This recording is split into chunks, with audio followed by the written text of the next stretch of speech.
ito mga kabalitan yan. Pinuna niya ho dito si ano yung INC at si Senador Marcoleta. Parang ganun na yung issue kay Mema, may masabi. Parang Mema version to, male version. Ah? Sige, panoorin natin yan mamaya para mapakinggan natin kung ano yung mga sinasabi nito ni Sir. Sir, pahiram ng video mo, sir, ha? Manood lang kami sa atake mo sa mga Duterte at kay Pastor Apollo Kibuloy, lalo na ho kay Marcolita. May sinasabi ho siya dito sa INC. Pakinggan ho natin ito maya-maya mga kabalitan. Anyways, dito muna tayo kay Mema. Hi, Mema. Sige. Hindi. Unahin muna natin pala to si Sir. No? Mamaya na lang si Mema. Sige, panoorin natin. Sir, pahiram ha. Manonood lang kami At kunting reaction lang tayo dito. Sa tingin ko, itong mga nagsasalitang ito ay mga miyembro mismo ng Iglesia ni Cristo. Sabi niya, Sa tingin niya lang daw, walang kasiguraduhan, sir. Ayos-ayusin, sir. Baka nagpapanggap lang INC, sinabi na yan nila baka nagpanggap lang yan ng INC, kaya ayun. Kasi mali-mali yung kanilang mga sinasabi dyan. Kasi kung totoo mga kabalitan, ikaw ay kaanib ho ng INC, kung ano po yung mensahe mula sa taas hanggang doon sa mga leader sa baba, iisa lang po yun ang ibig sabihin at kahulugan ho nito. Hindi na ho susobra.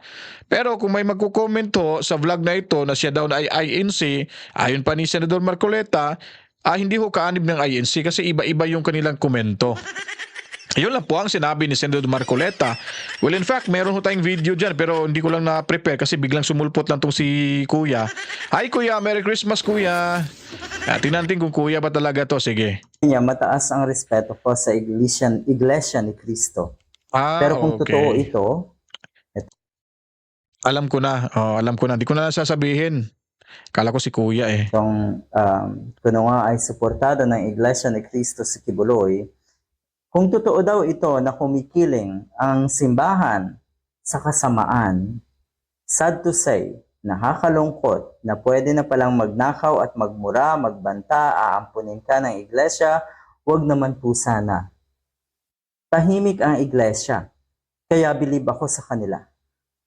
Masisira lang sila sa mga bulok na politiko. Nasisira daw ang iglesia sa mga bulok na politiko. Parang parehas lang din yung estilo nila, no? Kuno, daw, di ba? Hindi nila aminin na komento nila yan. At kung ikaw ay matalino, kung sa tingin mo kaya papayag yung iglesia talaga na kukunin si Marcoleta o si Marcoleta ang makikiusap kay Kibuloy na sila ay magtandem o magkakasamang dalawa sa tarpaulin? Siguro hindi ho papayag yun. Kaso hindi nyo mapigilan yung tao, ibang grupo, ibang tao At saka si Marcoleta naman ay politiko. Hindi ho pribadong tao si Marcoleta. Kahit sino pwede hong bitbitin kahit larawan lang nito. Ang problema lang nito mga kabalitaan ay binibigyan ho nila talaga ng ibang kahulugan. At marami din naman talagang naniniwala din sa mga vlog na ito mga kabalitaan. Palakpakan. Pero pag yung sinabi niya, baka ito'y totoo, ay ang pangit ho pakinggan. Talagang nagtatago ho or pinoproteksyonan yung sarili. Baka mahabol. Pero parang gano'n na rin yung pagkakasabi niya na sinabi niya. Kasi naniniwala ho siya sa comment ng nagpapanggap na INC. Di po ba kuya? Huwag po kayo magalit Nag-react lang ako sa reaction mo sa video sa billboard ni Senador Marcoleta. Kasi medyo may something medyo kailangan na ituwid ho natin, parang bumalukto tayo dito alam naman ho natin na kayo ay kabilang grupo, ako dito, ako sa kanila. Pero itutuwid ko lang. Hindi ko kukontrahin na yuyurakan ko yung pagkatao mo. Ang ibig ko lang sabihin, re-reactionan ko lang at para matuwid kahit papaano. Tuloy tayo dito. Pero lilinawin lang natin kasi yung napapabalita na rally ng Iglesia ni Cristo, yun naman ay rally para suportahan yung panawagan ni PBBM. So siya ho naman magbibigay ng linaw daw sa rally ng Iglesia ni Cristo. Palakpak! Parang sinapawan niya na yung iglesia sa paglilinaw Ulitin nga natin kung tama yung narinig ko ni Kuya. Sige nga. Iglesia ni Cristo. Yun naman ay rally Pero lilinawin lang natin ha, kasi Yun para yung lilinawin yung niya talaga. napapabalita na rally ng Iglesia ni Cristo, yun naman ay rally para suportahan yung panawagan ni PBBM na huwag nang ituloy ang impeachment. Kung titignan, kung saang anggulo nyo man gustong tignan, maganda yung layunin. Pero kasi etong mga taong nasa paligid ng INC, katulad ni na Marcoleta, halimbawa, napakarami daw na grupo na gustong sumama sa rally nga na itong INC. Pero mukhang hindi naman niya kayang pangalanan kung sino yung grupo na yon. Ano kasi yan kuya kailangan talaga pribasiya ayaw niya po talagang pangunahan at wala ho sa posisyon itong si Senador Marcoleta na papangalanan ho yung gustong umanib sa rally na iyan, gustong sumali sa rally na iyan ng mga ibang religious sector. Hindi po niya, wala ho siyang karapatan na sasabihan o babanggitin sa programa. Kasi nga po, kung ano po yung sasabihin ni Pastor o ni Senador Marcoleta na patungkol ho sa kanilang kapatiran, ay hindi ho magmumula ho sa kaniya mga kabalitaan, kuya. Kailangan ho may basbas ho yan sa nakakataas ho nila. Kahit pa gusto ng INC at welcome yung sinong gustong sasali sa rally ho sa darating na Enero at 13, ay yun din ho ang mangyayari, hindi ho sila magsasabi. Kumbaga, hinahayaan lang ho nila yung taong bayan, hinahayaan lang ho nila yung religious sector na sasali ho at sasabay sa kanilang rally dahil nga po ay para ho ito sa kapayapaan ng bawat mamamayang Pilipino. So, hindi ho for the sake of delicadeza, hindi ho nila yan babanggitin yung mga religious sector na yan. Bagamat meron na hong nagpapahiwatig. At kahit nga sa vlog ho natin dito, may nagsasabi na sa ibang bansa kami ay dating daan kami ay meron naman hindi ako gumagawa ng kwento pero may mga religion diyan na nagsasabi na sir kami sa Pentecostal biyata yon ready na ho kami o kailan magsisimula yung rally pero yung sinasabi mong hindi na babanggit, hindi na bibigkas yung mga pangalan ng mga religious sector na gustong sumali sa rally ay talagang karapatan ho yan ni Marcoleta na hindi niya sasabihin ito. Dahil unang-una baka hindi niya pa nasabi sa kanilang pamunuan na pwede bang banggitin sa kanyang programa o di kaya babanggitin niya sa ibang pamamaraan ay hindi ho maaari mga kabalitan dahil ito ay usapin ho ng rally na gaganapin mga kabalitan na gagawin ho sa Iglesia ni Cristo. Yun po yung ibig sabihin to make the long story short, ang sa kanila, ang kay Marcoleta ay yung anunsyo na sila ay may gagawing rally at may mga ibang tao, religious sector ang sasali. Hindi na ho lalagpas ho doon. Wala ho yan sa utos ng kanilang pamunuan sa Iglesia ni Cristo. Kuya, sana na nakapagbigay linaw ho tayo sa inyo kasi medyo parang hindi ho tagilid ho kayo sa komento nyo yan at sana nang nagtatanong din ho kayo na tama po bang sinasabi ni Marcoleta na merong religious sector ang gustong sumali bagamat hindi niya ho nababanggit ano po ba yung katotohanan dito parang ganun ho uulitin ho natin dito yung sinabi niya mga kabalitaan. Alanan kung sino yung grupo na yon. Kung talagang solido kayo as a group, talaga ba? Talaga may lalapit sa inyo na ilang grupo para sumama sa panawagan na yan? So bali question na ho ang Iglesia ni Cristo kung talagang may lalapit po ho ba? Well, we'll see. Titignan natin sa Enero at 13 kasi nga kung magtatanong ho kayo kung makakasigurado ba kayo na may ibang relihiyon na gustong sumali sa rally na yon? Yes, para sa akin ay sigurado. Paano na ba? Ano bang gagawin ng KOJC? Ibang relihiyon yan. O diyan pa lang talagang sasablay na ho kayo sa pagtatanong nyo yan na wala ho sa hulog kuya. Kuya ba talaga? Nagtatanong lang po.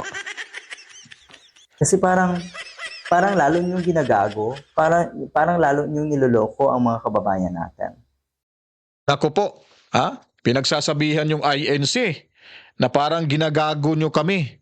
Parang ginagago nyo ang taong bayan. Wag naman, Chong. Wag niyong pagsabihan ng ganun yung INC. Hindi yan sila mga gago at gagaguhin kayo.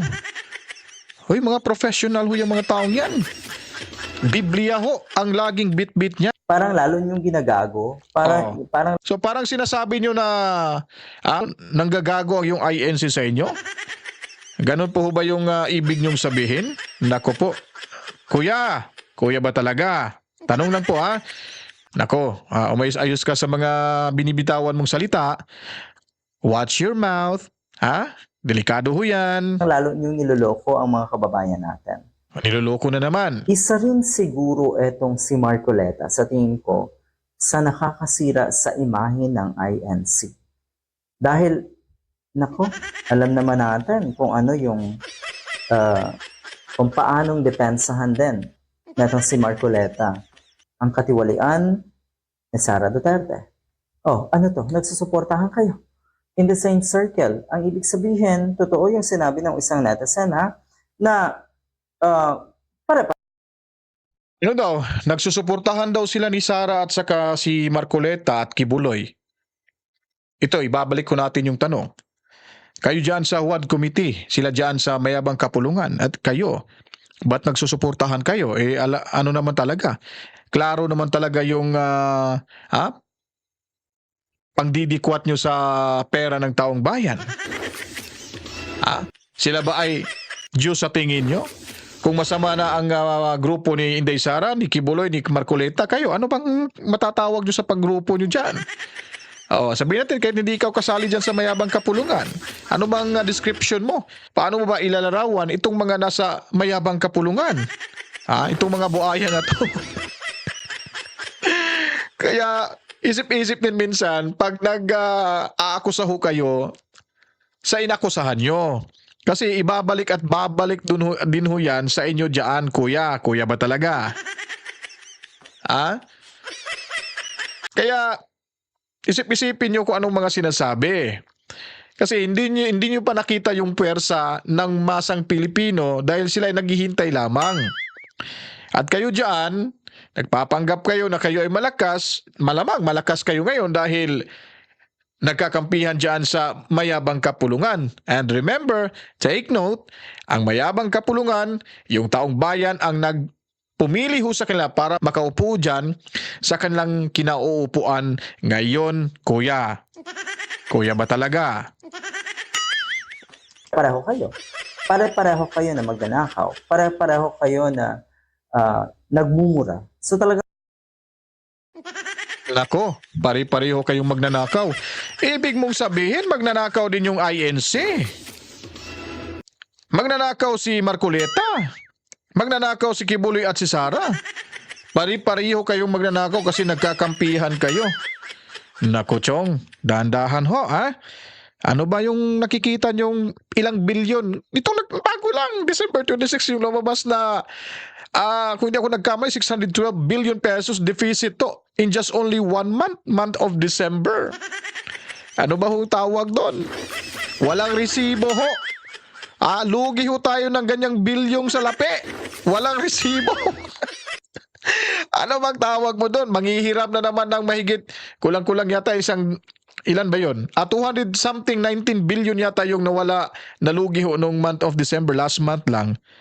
At ngayon, manghihiram na naman ng 630 billion pesos sa mga local,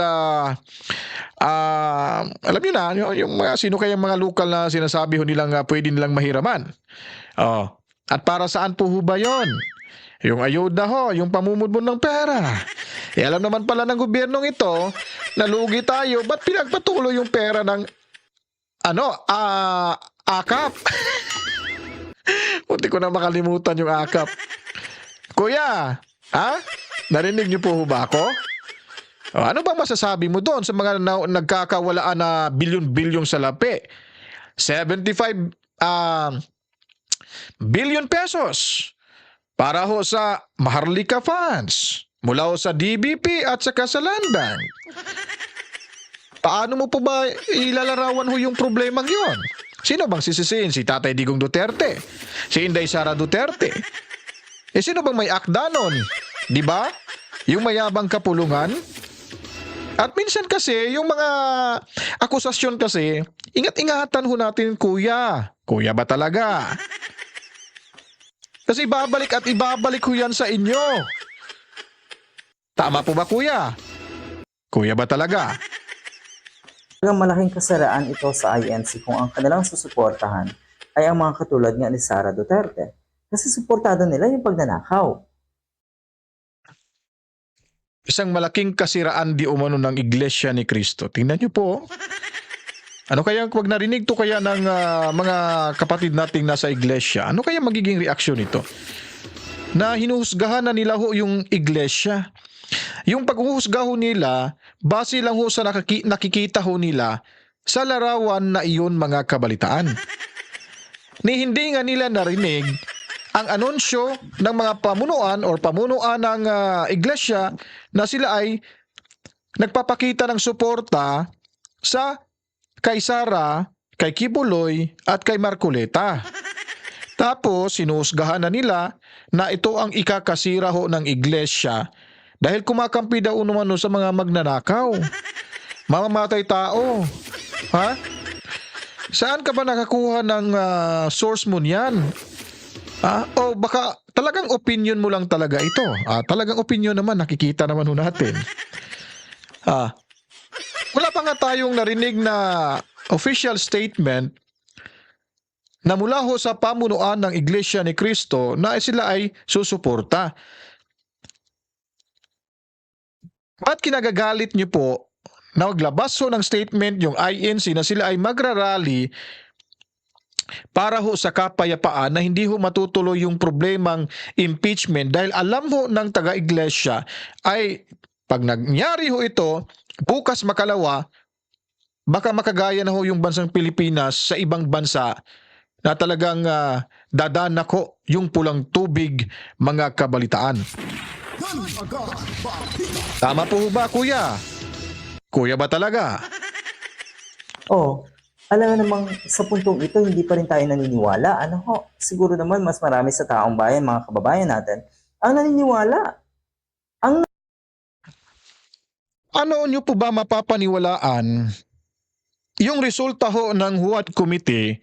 In the first place, they told us it's only for in aid of legislation. Nawindang yung karamihan dahil sinampahan na ng impeachment complaint. So kayo ang naguyo or tayong lahat ang naguyo or niligaw ho nila tayo. Ang mga DDS niligaw ho nila.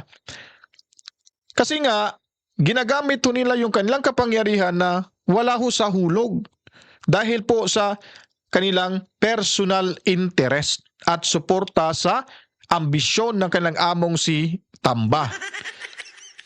Kaya ho, nawala na ho yung integridad ng mga nasa mayabang kapulungan. Kuya ba talaga? Naniniwala na ginago tayo ni Sara Duterte. Ano bang sabi ng ilang netizens? Ganun din ang Iglesia ni Cristo siguro kasi suportado nila ang mga tao na madaming kaso katulad ng mga Duterte. At eto nga, susuportahan nga daw si Kibuloy. Ganun daw siguro ang mga taga-iglesia. Oy, parang iba na to Ibang-iba na to, kuya. Ba't hindi mo ipakita yung nag-comment dyan? Para masabi ho natin ay mula ho sa inyong commenter. Hindi ko na sasabing interactor commenter kasi comment Ipakita mo. Yung mensahe ayon pa sa mga nag-comment ay parang gano'n na rin daw yung INC. Anong ibig sabihin parang gano'n na rin daw? Magnanakaw? Mamamatay tao? Naku, Chong, kuya, ingat-ingat sa mga binibigkas mong salita. Pakita mo yung comment dyan para maniwala kami na opinion ho yan ng iba. Huwag kang magtago sa opinion ng iba. Ipakita yung ebidensya. Kuya ba talaga? Kibuloy at Marcoleta, magsama kayo, mahiya naman kayo, pareho kayong basura. Anyway, kasi eto daw, para sa Diyos, INC nakasuporta kay Kibuloy. Para sa Diyos talaga. Buti hindi kayo pinangingilabutan. Tagang hindi naintindihan ito, hindi nanonood 'to sa palabas ng SGM,